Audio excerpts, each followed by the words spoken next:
Did you know that more than 50% of the students who start pursuing their PhD quit in between? The reason is lack of motivation. Now, unlike your post-graduation program where you have a number of students doing the same studies and you find it very easy to discuss your doubts with anybody, in case of PhD, you are the master of your own work. You are the one who knows your research topic, research area the most, and you seldom find other students with whom you can easily discuss your problems. Yes, you do have a guide, but at the level of doctorate, your guides don't get after you to complete a certain task. It is rather you who have to complete your work and request the guide to check it. Moreover, in a post-graduation or an undergraduation program, things are very well structured. It's a complete flow. You know from one semester to the other when and how you are going to move, when is your journey going to end. But in case of a PhD, when is the journey going to end is something which none of us can answer.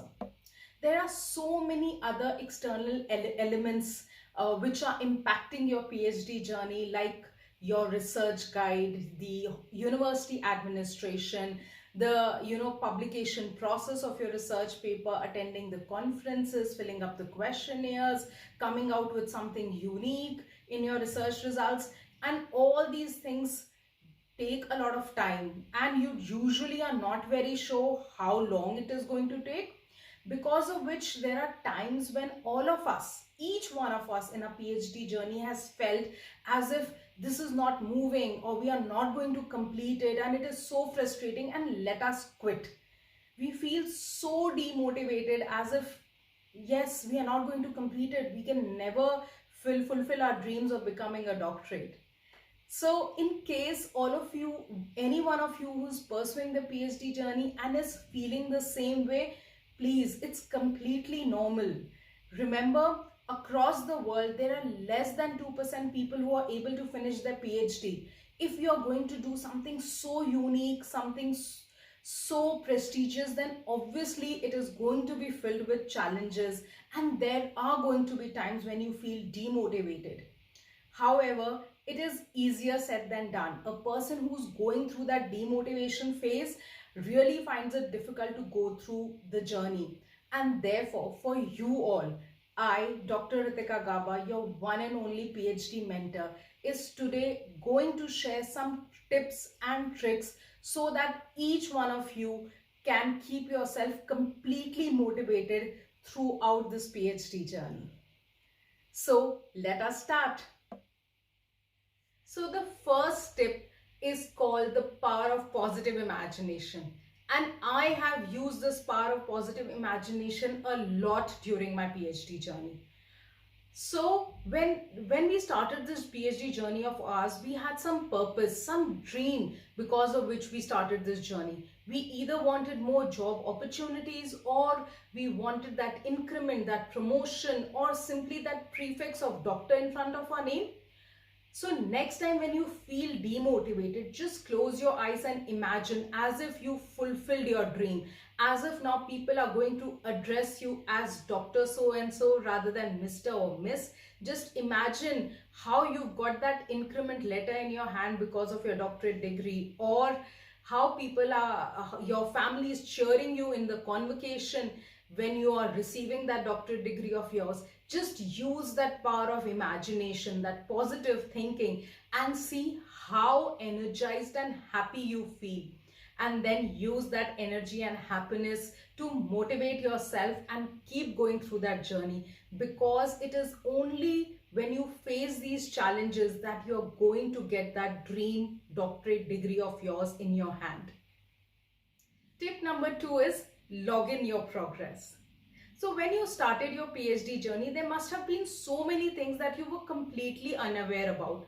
Like, what are research papers? What is literature review? How do you write a literature review? How do you read a research paper? How do you do that statistical calculation? Or how do you make a questionnaire? If there were so many things that you didn't know, but now you know them and you've learned them over a period of time, that means you've achieved a lot. So every achievement that you make, every hurdle that you cross, everything that you learn for this PhD journey, just write them down. Why? No, not because you have to share it with your guide, but simply because the next time you are going to bash up yourself of not doing anything, of wasting your time, of not reaching anywhere in your PhD journey, just go pick up that logbook and see all that you've achieved and how far you've come. Remember, PhD is a very long journey. It's that mountain tip that you have to climb, that zenith. Now, to reach that zenith, you have to take a number of small steps. And each of this progress that you've mentioned in your logbook is that step. So many steps you've already taken, and another half of those steps are just left. And very soon you will be at that zenith of your PhD journey. So this was tip number 2. Tip number 3, which is celebrate your success. You have been waiting for that paper publication since the last 1 year. Yes, sometimes it takes 1 year and even more to get a paper published. So don't get hassled. So you have been waiting for that paper publication for 1 year. And now today you've got that acceptance mail. You jump with joy, tell 5-6 people, and that's it. Finish. Now we are back on track, getting tensed about the next big thing that we have to achieve, which is absolutely wrong. Go out and celebrate this big success that you've already got. Go out with your family, your loved ones, celebrate with them, or in any other way you like to celebrate. But just take a break, take a breather, and celebrate your successes. That way you will always remember that you've achieved something, and you'll feel happy and motivated. I normally like to take my family out for treats when I achieve something like this, because I feel that they also deserve a little thank you for whatever they are bearing with me as a researcher. So that was what I did. You can decide on your own how you would like to celebrate your success, but definitely do celebrate each of your successes. So the next tip is share, share, and share. Okay, so you must have heard this thing that when you share your happiness, it gets doubles, and when you share your problem, it gets halved. Similarly, when you have any troubles, any problems, any stress related to your PhD, share it with your friend or your partner or your parents, whoever is there with whom you can share it. Share your problems. Even if they don't understand, it's okay. Still, you will feel lighter, you'll feel a little relaxed after you've shared your problems.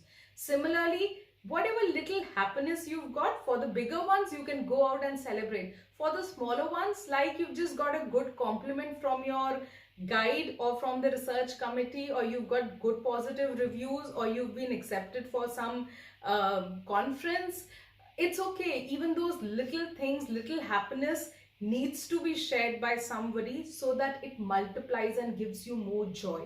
For the bigger achievements, you can always share them on social media platforms which are made for professional sharing purposes.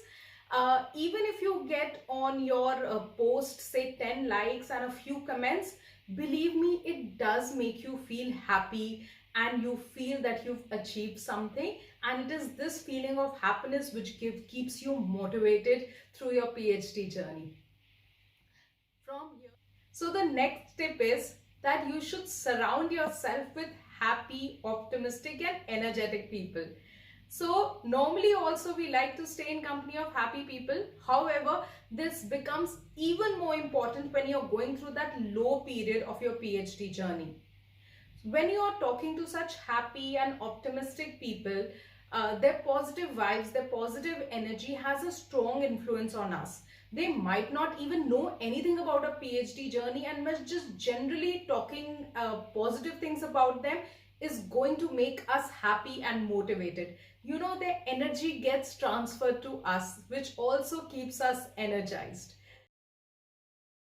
From here we move on to our next tip, which is quite related to this. Now, if you want to say that, ma'am, I do not know anybody who's so positive and energetic around me, and I really don't feel comfortable talking to somebody, then the next thing which you can do is watch, read, or listen to motivational stories, podcasts, quotes, or reading the documentaries or biographies of people who have achieved something. When you would read their stories, then you will realize that each and everybody whom you felt is successful has gone through their own share of troubles. There is nobody on this earth who has achieved something without struggling or without facing challenges. And that is what is going to motivate you. You will understand that you are facing these challenges because you have to achieve something big in your life. Self-motivated is to create a to-do list. Now this to-do list of yours is going to give a structure to this otherwise unstructured journey of yours.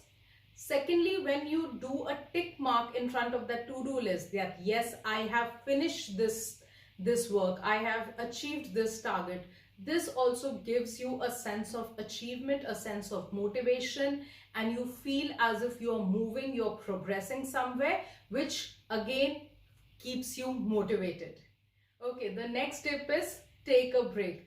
Now I'm sure all of you are going to say, ma'am, we already have so much work in our hands and you're telling us to take a break. We are not being able to finish the work which is there. How should we take a break? But that is the point. When we take a break, we relax. Our energy levels come up. We are again able to concentrate with higher energy in the current work. So just for 2-3 days, in 2 months or 3 months at least, go on a holiday or just relax at home. Just don't do anything, whether it is your office work or whether it is your research work. Just don't do anything and relax. When you will come back with after that break, you will see that there is an enhanced level of motivation and energy in you, which will help you come back with a bang. Okay, so I hope all these tips do come in handy to you. If in case even after implementing all these tips you still feel energy is low, you still have certain problems which you feel you cannot overcome, then of course I am there. You can always talk to me. I'm your PhD mentor, remember. So that is it from me in this video. Keep yourself motivated, keep working hard, and remember, your determination, your hard work is going to take you to that dream journey of yours. This is Dr. Ritika Gaba, your PhD mentor, coach, and guide. And thank you for watching my video.